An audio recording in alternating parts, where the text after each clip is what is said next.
എല്ലാവർക്കും നമസ്കാരം. അപ്പൊ ജീവ അപർണ ഡിവോഴ്സ് ആയ കാര്യം ഇന്നലെ രാവിലെ മനോരമയാണ് ഇട്ടത്. മനോരമ ഇതില് ബർത്ത്ഡേ എന്തോ പോസ്റ്റ് ഇട്ടതിന്റെ താഴെ ഒരാള് നാളെ നിങ്ങളുടെ വിവാഹ വാർഷികമല്ലേ എന്ന് ചോദിച്ചപ്പോൾ അതൊക്കെ പഴയ കഥ എന്ന് അപർണ ഇട്ടതിലൂടെ മനോരമയ്ക്ക് മനസ്സിലായി. മനോരമ ഇവര് വേർപിരിയാൻ പോകുന്നു എന്നും പറഞ്ഞ് ഒക്കെ പോസ്റ്റ് ഇട്ടു. അത് കഴിഞ്ഞ ഉടനെ ഏതായാലും കയ്യിൽ നിന്ന് പോയി എന്ന് മനസ്സിലായപ്പോൾ ജീവ പോസ്റ്റ് ഇട്ടു. കുറച്ച് കഴിഞ്ഞപ്പോഴത്തേക്കിന് എനിക്ക് താല്പര്യമില്ലായിരുന്നു എന്നും പറഞ്ഞ് അപർണ പോസ്റ്റ് ഇട്ടു. അപർണ പിന്നെ പറയുന്നത് എന്താണെന്ന് വെച്ചാൽ ഇതിന്റെ ഭാരം, അതായത് ഇത് പുറത്ത് പറയാതെ പിന്നെ അങ്ങനെ നടക്കുന്നതിന്റെ ഭാരം ഇപ്പോഴാണ് ഒന്ന് ഒഴിഞ്ഞു കിട്ടിയത് എന്നുള്ള രീതി. അത് ശരിയാണ്. ഇവര് രണ്ടും സെപ്പറേറ്റ് ആയിട്ട് തുടങ്ങിയിട്ട് കുറെ നാളായി. പക്ഷെ ഇവര് ഡിവോഴ്സ് ആയി എന്നുള്ള വാർത്ത സോഷ്യൽ മീഡിയയിലോ അല്ലെ എങ്ങോട്ടും പറയാതെ അവര് സൂക്ഷിച്ചിരുന്നു, രഹസ്യമായിട്ട് സൂക്ഷിച്ചിരുന്നു. അതിന്റെ ഒരു കാരണമുണ്ട്. ഇവരുടെ അത്ര മോട്ടിവേഷൻ ക്ലാസ് എടുത്ത ആരും ഉണ്ടാവില്ല. ഈ 10-9 വർഷം ദാമ്പത്യം ജീവിച്ച് കഴിഞ്ഞ് പെൻഷൻ പറ്റിയ ആൾക്കാരോട് പോലും ഇവര് ഉപദേശം തരികയാണ് ചെയ്തത്. അത്ര എക്സ്പീരിയൻസിലാണ് ഇവരുടെ ഉപദേശം ഉണ്ടായിരുന്നത്. ഇന്നലെ ഞാൻ അതൊക്കെ വീഡിയോയിൽ ഇട്ടതാണ്. എന്നാലും ജസ്റ്റ് വേണേ ഒന്ന് ഓർപ്പിക്കാൻ കേൾക്കാം. കമ്മ്യൂണിക്കേഷനാണ് ഏറ്റവും വലുതെന്നാ പറയുന്നത്. പരസ്പരം അങ്ങോട്ടും ഇങ്ങോട്ടും എല്ലാം തുറന്നു പറയണം. 6 മാസം മുന്നേ ഒന്നും തുറന്നു പറയണ്ടെന്നും പുള്ളിക്കാരത്തി തന്നെ പറഞ്ഞിട്ടുണ്ട്. അഭിപ്രായം മാറി വരും. അപ്പൊ ഇന്നലെ ഇത് എല്ലാവരും വീഡിയോ ചെയ്തപ്പം അസ്സലാമലൈക്ക് അതിനെപ്പറ്റി മറുപടി പറയണം. സെലിബ്രിറ്റീസിനെ എല്ലാവരും കൂടെ അവർ ഡിവോഴ്സ് ആകുമ്പോൾ നിങ്ങളെപ്പോലെ തന്നെയല്ലേ അവരും, പിന്നെ നിങ്ങൾ ഇത്ര പറയാതിരിക്കുന്നത് എന്താണെന്ന് പ്രേക്ഷകരോടും വീഡിയോ ചെയ്യുന്നവരോടെല്ലാം ആയിട്ട് അസല ചോദിച്ചിട്ടുണ്ട്. അസലയുടെ ഭാഗത്ത് നിന്ന് ചിന്തിക്കുമ്പോൾ അത് ശരിയാണ്. പക്ഷെ എന്നാലും അതിന്റെ അകത്ത് ചില മറുപടികൾ പറയാനുണ്ട്. അപ്പൊ നമുക്ക് കമ്മ്യൂണിക്കേഷനാണ് മെയിൻ എന്ന് പറയുന്നത് കേൾക്കണ്ടേ. ജീവയും തമ്മിൽ ഒരു അണ്ടർസ്റ്റാൻഡിങ് ഇല്ല. ഞാൻ ജീവയുടെ വർക്കിൽ അല്ലെങ്കിൽ ജീവയ്ക്കുള്ള, ഫോർ എക്സാമ്പിൾ ജീവ has lot of girl fans, കുറേ പേരുണ്ട്. അപ്പോൾ ജീവയുടെ ഗേൾ ഫാൻസ് ജീവയ്ക്ക് മെസ്സേജ് അയക്കുന്ന കണ്ട് എനിക്ക് ചെറിയൊരു സംശയം തോന്നിയാൽ മതി. ട്രസ്റ്റ് ഇഷ്യൂ വന്നു കഴിഞ്ഞാൽ തീർന്നു. Like if I am summon okay വെട്ടൊന്ന് മുറി 2 അങ്ങനത്തെ സ്വഭാവമുള്ള ആളാണെന്നുണ്ടെങ്കിൽ ഞങ്ങൾ എപ്പോഴും ഡിവോഴ്സ് ആയനെ. എനിക്ക് തോന്നുന്നു ഒരു പരിധി വരെ ഡിവോഴ്സസ് ഒക്കെ സംഭവിക്കുന്നത്, I won't say adjustment, I won't say sacrifice, because that two terms are bullshit in your relation. അതൊന്നുമല്ല. അഡ്ജസ്റ്റ്മെന്റും സാക്രിഫൈസ് ഒന്നുമല്ല. Communication, just like he said, transparency is very, very, very important. Super important. It is your partner. It is your, like you are a couple. You should have that transparency. You shouldn't be hiding anything from that person. ഒന്നും hide ചെയ്യാൻ പാടില്ല. എന്തിന്? ഇതിൻ്റെ അകത്ത് പറയുമ്പോൾ വളരെ easy ആയിട്ട് പുള്ളിക്കാരത്തി പറയുന്ന ഒരു കാര്യം ശ്രദ്ധിച്ചോ. ഈ ഒരു പെൺകുട്ടി മെസ്സേജ് അയച്ചാൽ ഒന്നും ശ്രദ്ധിക്കരുത്, അങ്ങനെ വിടണം എന്നുള്ള. സത്യം പറഞ്ഞാൽ ഈ സ്നേഹം, പ്രണയം എന്നൊക്കെ പറഞ്ഞാൽ അതിന്റെ ഒരു മറുസൈഡ് തന്നെ സ്വാർത്ഥതയാണ്. അതിന്റെ ഒരു മറുസൈഡ് അതാണ്. ആ സ്വാർത്ഥതയാണ് ആ സ്നേഹം എന്ന് പറയുന്നത്. എന്റെ സ്വന്തം, എന്റെ മാത്രം എന്നുള്ള ഒരു ചിന്തയാണ്. അപ്പം വേറൊരാളോട് കൂടുതൽ അടുപ്പം കാണിക്കുകയോ കൂടുതൽ മെസ്സേജ് അയക്കുകയോ, സ്ത്രീയാണേലും പുരുഷനാണേലും അവർക്ക് സഹിക്കാൻ പറ്റില്ല. യഥാർത്ഥത്തിൽ സ്നേഹം അവിടെയുള്ളൂ. അതല്ല നീ എന്ത് വേണേലും ചെയ്തോ, ഞാൻ ഒന്നും മൈൻഡ് ചെയ്യുന്നുള്ളവര് പരസ്പരം സ്നേഹിക്കോ. ഇവരൊക്കെ പറയുന്നതിലെ പൊള്ളത്തരം അതാണ്. പക്ഷെ ഇവര് വളരെ കാര്യമായിട്ട് ഇന്ന് ഇന്റർവ്യൂ ചോദിക്കുന്നു, ഇന്റർവ്യൂവിൽ നിന്ന് വളരെ ഗൗരവത്തോടെ മറുപടി പറയുന്നു. ഇത് കേൾക്കുമ്പോഴത്തേക്കും സാധാരണക്കാർ ഇങ്ങനെയാണ് വേണ്ട അല്ലേ, അവനായതായാലും പെൺകുട്ടികളുടെ കൂടെ ചാറ്റ് ചെയ്താലും മൈൻഡ് ചെയ്യണ്ട. അപ്പൊ പിന്നെ ദാമ്പത്യത്തിൽ വിഷയമില്ല. കുറച്ച് കഴിയുമ്പോൾ അവനവന്റെ പാട്ടിന് പോകും. അതല്ലേ ഇവിടെ തെളിഞ്ഞത്. അപ്പൊ പിന്നെ വേറൊരു കാര്യം ഇന്നലെ കമന്റിൽ ഒരാൾ പറഞ്ഞിരുന്നേ, അത് വളരെ കറക്റ്റാ. ഇപ്പോൾ ഉള്ള നടിമാരെല്ലാം വന്നിരുന്നു മോട്ടിവേഷൻ ക്ലാസ് ആണ്. കംപ്ലീറ്റ് ഇന്റർവ്യൂവിൽ അവർ കടിച്ചാവപ്പെട്ടാത്ത കാര്യമാണ് അവരുടെ ദാമ്പത്യ വിജയത്തിന്റെ രഹസ്യം ഇങ്ങനെ പറഞ്ഞുകൊണ്ടേയിരിക്കുന്നത്. അത്രയും വളരെ ജീവിതാനുഭവത്തിൽ നിന്ന് ഉരുത്തിരിഞ്ഞ അനുഭവങ്ങളാണ് അവർ പങ്കുവെക്കുന്നതൊക്കെ നമുക്ക് തോന്നും. ഇത് നമ്മൾക്ക് ഇത്ര അറിയില്ലായിരുന്നോ എന്ന് വരെ ചിന്തിച്ചു പോകും. കാരണം നമ്മളൊക്കെ ജീവിച്ച് ഇത്രയായി, എന്നാലും പുതിയ അറിവ്. ഇതൊന്നും അവരുടെ അനുഭവത്തിൽ നിന്നല്ല, യൂട്യൂബിൽ നിന്ന് കിട്ടുന്ന വീഡിയോയിൽ നിന്ന് കിട്ടുന്ന. ഈ അടുത്ത് നമ്മൾ വേറൊരു സംഭവം ഉണ്ടായതല്ല, ഭാര്യയും ഭർത്താവും യൂട്യൂബിൽ മുഴുവൻ നേരം മോട്ടിവേഷൻ ക്ലാസ് ആയിരുന്നു. ദാമ്പത്യം എങ്ങനെ വിജയിപ്പിക്കാം എന്നുള്ളതിന്റെ ടിപ്പുകൾ പറഞ്ഞുകൊണ്ടായിരുന്നു. അവസാനം ഒരു 5-6 മാസം മുന്നേ അവർ തമ്മിൽ അടിയായി, പരസ്പരം ചെളി വാരിയെറിഞ്ഞ് അവിഹിത ബന്ധങ്ങൾ പറഞ്ഞു ഡിവോഴ്സായി. അവരുടെ ഒരു പോസ്റ്റ് ഞാൻ ഈ അടുത്ത് ഇൻസ്റ്റ കണ്ടിരുന്നു. സങ്കടം തോന്നി. ഒരു കാറ ചാരി നിൽക്കുന്ന ഫോട്ടോ ഇട്ടേച്ച് അവരിട്ടിരിക്കുന്ന വാചകങ്ങളാണ്. എന്നെ കുടുംബ കോടതി കണ്ടപ്പോൾ ആൾക്കാരെല്ലാം അന്തം വിട്ടിങ്ങനെ നോക്കുന്നു. നിങ്ങളും ഇവിടെയോ എന്നുള്ള രീതിയിൽ ആൾക്കാർ ചോദിക്കാൻ പറയുകയൊക്കെ ചെയ്തു. എന്തോരം പരസ്പരം ചെളി വാരി എറിയുന്നൊക്കെ പറഞ്ഞ് അവരിങ്ങനെ ഒരു ഡിവോഴ്സ് ആയിട്ട് വന്ന് നിൽക്കേണ്ടി വരുമെന്ന് അവർ ഓർത്തില്ലായിരുന്നു എന്നൊക്കെ പറഞ്ഞു. നമ്മൾ കണ്ടല്ലേ സ്വത്തിന്റെ പേരിലും അതിനും ഇതിനൊക്കെ ആയിട്ട്. അപ്പൊ ഇവരെല്ലാം അനുഭവം കൊണ്ടൊന്നും, അനുഭവത്തിൽ നിന്ന് നമ്മൾ മനസ്സിലാക്കുന്നെടുക്കുന്നാല്. ഇപ്പൊ നവ്യ നായർ വളരെ കാര്യമായിട്ട് മോട്ടിവേഷണൽ സ്പീച്ച് നടത്തുന്നുണ്ട്. എന്തെല്ലാം കേട്ടാ 100% ശരിയായി. ഇതെല്ലാവരും വായിച്ചും അടുത്തും അറിയുന്ന കാര്യങ്ങളൊന്നും അവരുടെ ഒന്നും ലൈഫിൽ സംഭവിച്ചിട്ട് അതിൽ നിന്ന് കിട്ടുന്നൊന്നുമല്ല. അതാണ് അപർണയും ഈ ചെറിയ പിള്ളേരായ അപർണയും ജീവയും കൂടെ വന്നിരുന്ന് വളരെ ഉപദേശം. അതുകൊണ്ട് തന്നെയാണ് പുറത്തുവിടാൻ അവർക്കൊരു ചമ്മലുണ്ടായിരുന്നെന്നേ ഞാൻ പറയുള്ളൂ. 6 മാസം മുന്നേ കൊടുത്ത കേൾക്കാം. പൊതുവെ പാർട്ട്നേഴ്സിന്റെ ഇടയിൽ വേണമെന്നാണോ what you feel? Not really. അത്രയും വേണ്ട, അത്രയും ട്രാൻസ്പെറൻസി വേണം എന്ന് പറയുന്ന ഒരാളല്ല ഞാൻ. കുറച്ചൊക്കെ ആവാം. നമ്മൾ എന്തിനു വേണ്ടി അത് യൂസ് ചെയ്യുന്നു, നമ്മുടെ ഇൻവെസ്റ്റ്മെന്റ്സ്, അത് എല്ലാം ഒന്നും നമ്മൾ എല്ലാവരോടും ഓപ്പൺ ആവണം എന്ന് ഞാൻ പറയില്ല. കുറച്ചൊക്കെ നമ്മുടെ സീക്രസിയിൽ അത് വെക്കുന്നത് തന്നെയാണ് നല്ലത്. നമ്മൾ ഒരാളോട് ഡിസ്കസ് ചെയ്യണം, അത് പാർട്ട്ണറോടാണെങ്കിൽ പോലും ഡിസ്കസ് ചെയ്യണം എന്ന് വിചാരിക്കുന്ന ഒരാളല്ല. മക്കളെ ആണേലും മറവി തിന്നണമെന്ന് പണ്ടെങ്ങാണ്ട് ഞാൻ കേട്ട ഒരു പഴഞ്ചൊല്ലാണ്. അതായത് മറക്കേണ്ട ചില കാര്യങ്ങളൊക്കെ മറക്കണം എന്നുള്ളതാണ്. ഇപ്പം എന്തേലും നമ്മുടെ വീട്ടുകാർ പറയുന്ന കാര്യം, നമ്മളിപ്പം നമ്മുടെ വീട്ടുകാരെന്തേലും പറയുന്ന കാര്യം, അല്ലെങ്കിൽ നമ്മുടെ ഹസ്ബൻഡിനെ നമ്മുടെ വീട്ടുകാർ ചില സമയത്ത് കുറ്റം പറയുകയാണ്, അതൊക്കെ ഓടിച്ചെന്ന് പറയരുത്. അപ്പം അത് മറക്കണ്ടേ? അങ്ങനത്തെ ഓരോ കാര്യങ്ങൾ മറക്കേണ്ട കാര്യമുണ്ടോ മറക്കണം. ഗാന്ധിജി പറഞ്ഞ പോലെ അപ്രിയ സത്യങ്ങൾ വിളിച്ചു പറയരുതെന്ന് പറഞ്ഞു കേട്ടിട്ടില്ലേ? ഒരാൾക്ക് സത്യമാണെങ്കിലും അവർക്കത് അപ്രിയമായിട്ടൊക്കെ വരികയാണെങ്കിൽ പറയാതിരിക്കാം എന്ന് പറഞ്ഞിട്ടുണ്ട്. സത്യം മാത്രമേ പറയാവുള്ളെന്നുള്ളൂ. അതുകൊണ്ട് എല്ലാം ഒന്നും വിളിച്ച് പറയണമെന്നുള്ളതില്ല. പക്ഷേ ഇപ്പോൾ യാസ്ലാമാരി വന്നിട്ട് പുള്ളിക്കാരത്തിക്ക് ഈ അപർണയുടെയും ജീവയുടെയും ലൈഫ് ഇങ്ങനെ പറഞ്ഞ ഉടനെ എല്ലാവരും വീഡിയോ ചെയ്യുന്നു. പിന്നെ എല്ലാവരും കമന്റ് ഇല്ല, എന്തൊക്കെയായിരുന്നു മലപ്പുറം കത്തി എന്നും പറഞ്ഞ ആൾക്കാർ കമന്റ് ഇടുന്നുണ്ട്. അതുകൊണ്ട് പുള്ളിക്കാരത്തിക്ക് ഇഷ്ടക്കേട് വന്നു. പുള്ളിക്കാരത്തി അതിനുള്ള ഒരു കാര്യം വന്നു. അവരുടെ ഭാഗമാണ് അവർ പറയുന്നത്. അതിനെ നമ്മൾ എതിർക്കുന്നില്ല.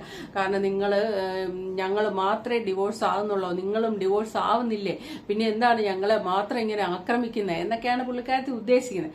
എനിക്കതിന് പറയാനുള്ള മറുപടി എന്താ വെച്ചാൽ, സെലിബ്രിറ്റീസിന്റെ വിവാഹമൊക്കെ നിങ്ങൾ കണ്ടിട്ടുണ്ടോ? പിന്നീട് അവരുടെ ജീവിതവും ഇതെല്ലാം ഈ സോഷ്യൽ മീഡിയ നിൽക്കുന്നവര്, അല്ലാതെ ഫിലിം സ്റ്റാർ ഒന്നുമല്ല, പിന്നെ ഇതെല്ലാം ഇവര് സോഷ്യൽ മീഡിയ ഇട്ട് അലക്കും. പൃഥ്വിരാജിന്റെ ഇന്റർവ്യൂ പുള്ളിക്കാരൻ കല്യാണത്തിനാകെ 50 പേരെങ്ങാണ്ടേ ഉള്ളായിരുന്നു. പിന്നെ റിസപ്ഷൻ നടത്തി. ഇന്നും ആ കല്യാണം പുള്ളിയുടെ ഓർമ്മയിലുണ്ട്. കാരണം അവരുടെ വേണ്ടപ്പെട്ടവർ മാത്രമായിട്ട് നടത്തിയ ചടങ്ങ്.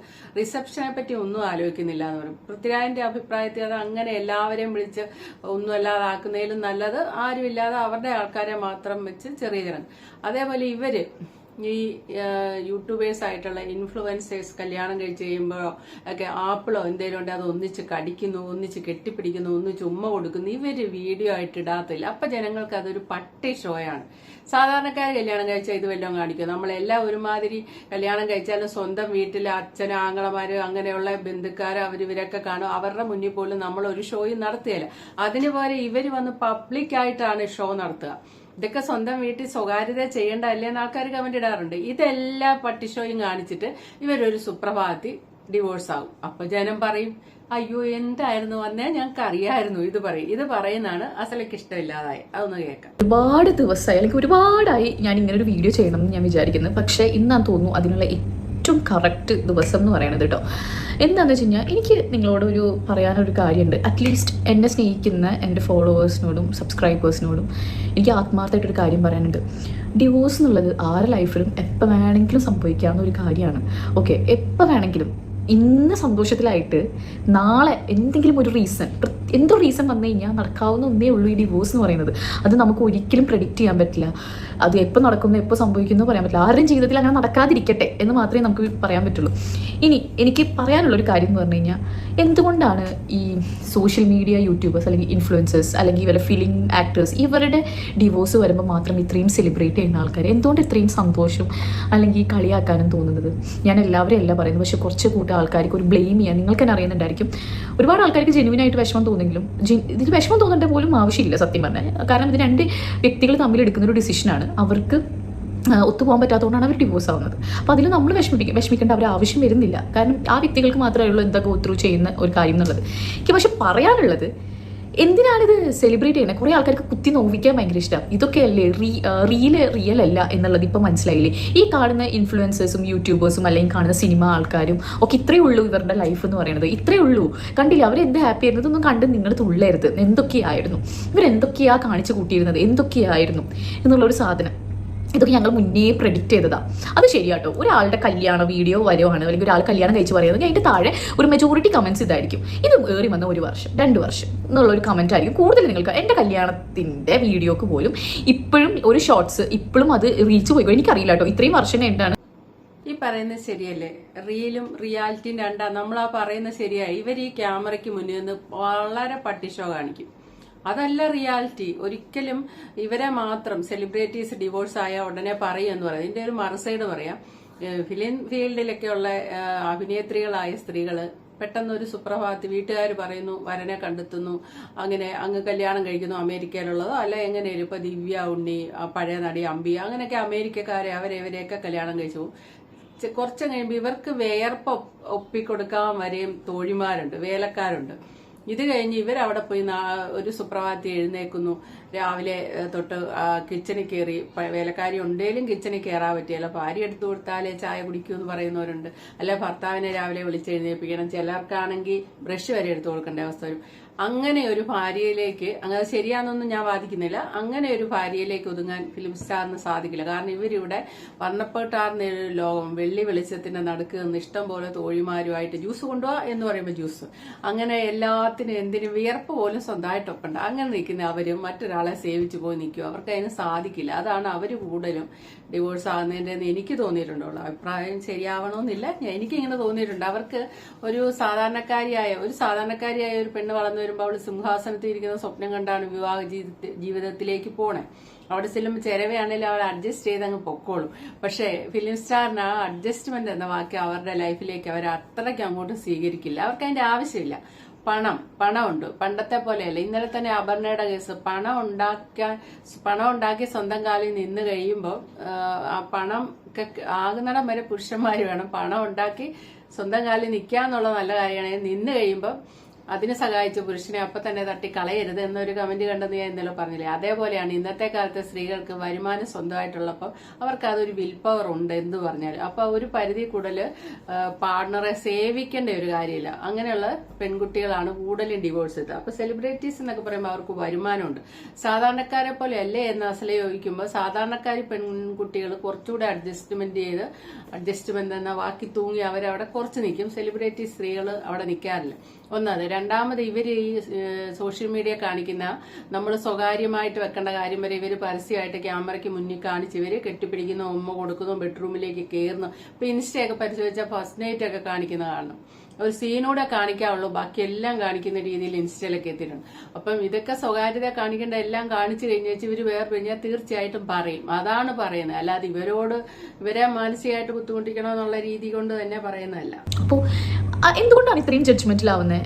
സാധാരണക്കാർ ഇത് ആരുടെ ജീവിതത്തിലും വേണമെങ്കിൽ സംഭവിക്കും. ഇപ്പോൾ സോഷ്യൽ മീഡിയയിലുള്ള ഇപ്പം എൻ്റെ ഫേസ് ആയിക്കോട്ടെ അല്ലെങ്കിൽ ബാക്കിയുള്ളവരുടെ ഫേസ് ആയിക്കോട്ടെ, നിങ്ങൾക്ക് ഫെമിലിയർ ആയി അല്ലെങ്കിൽ അത് ഫേമസ് ആയി അല്ലെങ്കിൽ അത് എല്ലാവർക്കും അറിയുന്നതുകൊണ്ടും സോഷ്യൽ മീഡിയയിൽ ഉള്ളത് കൊണ്ടാണ് അത് ഡിവോഴ്സ് ആയി എന്ന് അറിയണത്. എത്രയോ സാധാരണക്കാരെന്ന് ഞാൻ ഉദ്ദേശിക്കുന്നത് ഇപ്പം സോഷ്യൽ മീഡിയയിലുള്ളവരും സാധാരണക്കാരാണ്. ഞാൻ സാധാരണക്കാരെന്ന് ഇവിടെ എടുക്കാനുള്ള ടേം എന്ന് വെച്ച് കഴിഞ്ഞാൽ സോഷ്യൽ മീഡിയയിലൊന്നും ഇല്ലാത്ത വളരെ പേഴ്സണൽ ലൈഫ് കൊണ്ട് നടക്കുന്ന നമ്മുടെ വീട്ടിലെ മറ്റംഗങ്ങൾ പോലെ എത്രയോ പേർക്ക് ഡിവോഴ്സ് നടക്കുന്നുണ്ട്. എത്രയോ പേര് വീട്ടിൽ കുറേ പ്രശ്നങ്ങൾ നടക്കുന്നുണ്ട്, തമ്മിലടി നടക്കുന്നുണ്ട്, ചീത്തവിളി നടക്കുന്നുണ്ട്, ഡിവോഴ്സസ് നടക്കുന്നുണ്ട്, അടിച്ചുപിരിയൽ നടക്കുന്നുണ്ട്, കുടുംബങ്ങൾ തമ്മിൽ പ്രശ്നങ്ങൾ നടക്കുന്നുണ്ട്. ഇതൊക്കെ നടക്കുന്നുണ്ട്. ഇത് സെലിബ്രിറ്റീസിന്റെ വീട്ടിലും അല്ലെങ്കിൽ ഇൻഫ്ലുവൻസേഴ്സ് യൂട്യൂബേഴ്സിന്റെ വീട്ടിലും മാത്രമാണോ നടക്കുന്നത്? നിങ്ങളെപ്പോലെ തന്നെ സാധാ മനുഷ്യന്മാരാണ് ഇവരും അല്ല എല്ലാവരും, ഞാനും അല്ലെങ്കിൽ ബാക്കി എല്ലാവരും സാധാ ആൾക്കാരാണ്. എപ്പോൾ വേണമെങ്കിലും എന്ത് പ്രശ്നം വേണമെങ്കിലും നടക്കാം. ഇതിപ്പോൾ ഞാനൊരു പെർട്ടിക്കുലർ ഒരാളെ വെച്ചിട്ടല്ല ഞാൻ ഈ ഒരു വീഡിയോ ചെയ്യുന്നത്. ഞാനിപ്പോൾ അടുത്ത കാലത്ത് ഒരുപാട് വിഷയങ്ങൾ കണ്ടു. സോഷ്യൽ മീഡിയയിൽ നടക്കുന്ന ഫാമിലീസിൽ മാത്രം ഒതുങ്ങി കൂടുന്ന പ്രശ്നങ്ങൾ എങ്ങനെയൊക്കെയോ സോഷ്യൽ മീഡിയയിൽ വരും. അപ്പോൾ ഏതെങ്കിലും ഒരു ടീമിനാവും നമ്മൾ സപ്പോർട്ട് ചെയ്യുന്നുണ്ടാവും. അപ്പോൾ ബാക്കിയുള്ളവരെ തെറി വിളിക്കും, നീ അങ്ങനെയല്ലേ ഇങ്ങനെ. ഓക്കെ, പിന്നെ എന്തെങ്കിലും ഒരു രണ്ട് ഹസ്ബൻഡ് വൈഫിൻ്റെ ഇടയിലും സംഭവിക്കും. അപ്പോൾ പിന്നെ ഒരു ടീമാവും അവിടെ ചീത്തവിളി നടക്കും. പിന്നെ ഇന്നിപ്പോൾ ഞാൻ ഈ പോസ്റ്റ് എന്തുകൊണ്ട് ഈ വീഡിയോ ഇട്ടെന്ന് വെച്ച് കഴിഞ്ഞാൽ നിങ്ങൾക്കൊരു കാര്യം എന്താണെന്ന് മനസ്സിലായിട്ടുണ്ടോ. പക്ഷെ എനിക്ക് പേരുകളോ അല്ലെങ്കിൽ ഈവൻ ക്യാപ്ഷനിലും ടൈറ്റിലും തമ്മിലും പോലും എനിക്ക് അങ്ങനെ ഒരാളുടെയും പേരുകൾ ഉപയോഗിക്കാറില്ല. ഇത് ഞാൻ കോമൺ ആയിട്ട് പറയുന്ന ഒരു കാര്യമാണ്. അപ്പോൾ ഇതൊരു ഇൻഫ്ലുവൻസേഴ്സിൻ്റെ ഇതിന് മാത്രം നടക്കുന്ന ഒരു കാര്യം. നാളെ നിങ്ങളെ വീട്ടിലും സംഭവിക്കാതിരിക്കട്ടെ. നാളെ നിങ്ങളെ വീട്ടിലും സംഭവിച്ചേക്കാം. അത് നിങ്ങളെ സോഷ്യൽ മീഡിയ ഉണ്ടായിട്ടോ അത് മറ്റൊന്നാണോ അല്ല. പിന്നെ കല്യാണം കഴിഞ്ഞ ഉടനെ ഭയങ്കര സ്നേഹത്തിലായിരിക്കും, ഭയങ്കര പോലെയായിരിക്കും. കുറേ കാലം ഒരുമിച്ച് ജീവിക്കുമ്പോഴാവും പല പല പല പ്രശ്നങ്ങൾ നമ്മൾ ലൈഫിൽ വരാം. കുറച്ച് കഴിഞ്ഞാൽ മുന്നോട്ട് പോകാൻ പറ്റാത്ത രീതി വരെ മനുഷ്യന്മാരാണ് മാറും. അന്ന് പറഞ്ഞ കാര്യം ഇരിക്കില്ല. നമ്മൾ 2-3 വർഷം കഴിയുമ്പോൾ മാറും. നമ്മൾ മാറും. വർഷങ്ങൾ കൂടുന്നതനുസരിച്ച് നമ്മുടെ പ്രായം കൂടും, നമ്മുടെ മെച്യൂരിറ്റി ലെവൽ കൂടും, നമ്മൾ ചിന്തിക്കുന്ന രീതി മാറും, എല്ലാം മാറും. ഒരു വട്ടം ഇപ്പം ഞാൻ എൻ്റെ ഏതെങ്കിലും ഇൻ്റർവ്യൂവിൽ ഒരു കാര്യം പറഞ്ഞു കഴിഞ്ഞാൽ 10 വർഷം കഴിഞ്ഞാലും ഞാൻ അതേ കാര്യം പറയുന്നതാണോ നിങ്ങൾ വിചാരിക്കുന്നതല്ല. ഞാൻ ഒരു മാസം മുന്നേ പറഞ്ഞ കാര്യം തന്നെ ചിലപ്പോൾ 2 മാസം കഴിഞ്ഞ് ഞാൻ മാറ്റി പറയും. കാരണം നമ്മുടെ തോട്ട് പ്രോസസ്സ് മാറുവാണ്. എല്ലാ വ്യക്തികളും അങ്ങനെ തന്നെയാണ്. അതെന്താ നമ്മൾ ചിന്തിക്കാത്ത തന്നെ. ഇനിയിപ്പോൾ അസ്ലാം മാർലി പറയുന്നത് എന്താണെന്ന് ചോദിച്ചാൽ അപർണ നേരത്തെ പറഞ്ഞ കാര്യവും ഇപ്പൊ പറയുന്ന കാര്യവും വ്യത്യാസമുണ്ട്. ജീവിയൊക്കെ വളരെ ഉപദേശമായിരുന്നു. കുറെ വർഷമാകുമ്പോൾ മാറും, അഭിപ്രായം മാറും. അത് തന്നെയാണ് ഞങ്ങളും പറയുന്നത്. അങ്ങോട്ട് ജീവിക്കാൻ നോക്കിയിട്ട് 6 മാസം ആകുമ്പോൾ പ്രണയം മാത്രമേ ഉള്ളൂ അവർ തമ്മിൽ. അത് വെച്ച് ദാമ്പത്യത്തെ അളന്ന് അത് വെച്ച് മറ്റുള്ളവർക്ക് ഒരു ഉപദേശം കൊടുക്കാൻ ഇവർക്ക് അർഹതയുണ്ടോ എന്ന് ഇല്ല. എന്നിട്ട് ഇവരെന്താണ് ചെയ്തത്? മുന്നോട്ട് പോകുമ്പോൾ ഇതിനൊക്കെ മാറ്റം വരാം എന്നുള്ള തിരിച്ചറിവ് പോലും ഇല്ലാതെ മറ്റുള്ളവർ ഇതുവരെ ജീവിച്ചു വന്ന എല്ലാവരെയും ഇവർ ഉപദേശിക്കരുത്. അത് കഴിഞ്ഞിട്ട് അവർ ഈ പരിപാടി ചെയ്യുമ്പോൾ തീർച്ചയായിട്ടും ജനങ്ങൾ അങ്ങനെ കമന്റ് ഇടും. കാരണം ഇവരെ മാതൃകയാക്കി ഇവരെ അന്ധമായിട്ട് ആരാധിക്കുക, ഇവർ പറയുന്ന വെള്ളം തൊടാതെ വിഴുങ്ങുകയും ചെയ്യുന്ന ഒരു സമൂഹം ന്യൂജൻ പിള്ളേർ ഇവരുടെയൊക്കെ മുന്നിലുണ്ട്. അവരെ പറ്റിക്കുന്ന പോലെയല്ലേ ഇവർ ചെയ്തത്. അപ്പൊ പിന്നീട് അഭിപ്രായം മാറും എന്ന് ഇത് അങ്ങനെ മാറുമെന്നുണ്ടെങ്കിൽ നേരത്തെ ആ അഭിപ്രായം പറയാതിരുന്നേച്ചാൽ മതി. കാരണം ഇവിടെ ജീവിച്ച് ജീവിതം എന്താന്ന് അറിഞ്ഞ ആൾക്കാരുണ്ട്. വെറുതെ ഇന്റർവ്യൂവിന് വന്നിരുന്നിട്ട് കടിച്ചാൽ പൊട്ടാത്ത വലിയ വലിയ കാര്യങ്ങൾ വിളിച്ചങ്ങ് പറയും. ഇതൊക്കെയാണ് അപർണയും ജീവിയും കൂടെയൊക്കെ ചെയ്തത്. ജീവിതം എന്താണെന്നറിയില്ല. അവർ പ്രണയിച്ച് കല്യാണം കഴിച്ചവരാണ്. കല്യാണം കഴിച്ച ഉടനെ കൊടുക്കുന്ന ഇന്റർവ്യൂവിലായിരുന്നു ജീവിതം ദാമ്പത്യം എങ്ങനെ വിജയിപ്പിക്കണം എന്നുള്ളതായിരുന്നു. അപ്പൊ തീർച്ചയായിട്ടും ഇവർ വിജയിപ്പിക്കാതെ ഇവർ അതിന്റെ പുറമെ കാണിച്ചല്ലായിരുന്നു അവരുടെ ലൈഫിൽ എന്ന് മനസ്സിലാവില്ലേ. അതുകൊണ്ടാണ് ജനങ്ങൾ കമന്റ് ഇടുന്നത്. പിന്നെ സാധാരണക്കാരുടെ ഇടയിൽ ഇത് നടക്കുന്നില്ല എന്നൊക്കെ അസല ചോദിക്കുന്നുണ്ട്. നടക്കുന്നുണ്ട്, പക്ഷെ ഇത്രയും സ്പീഡില് സെലിബ്രിറ്റീസ് ചെയ്യുന്ന പോലെ നടക്കില്ല. കുറെയൊക്കെ സാധാരണക്കാര് അഡ്ജസ്റ്റ് ചെയ്ത് പോകും. Okay, thank you for watching. അടുത്ത വീഡിയോ കാണാം.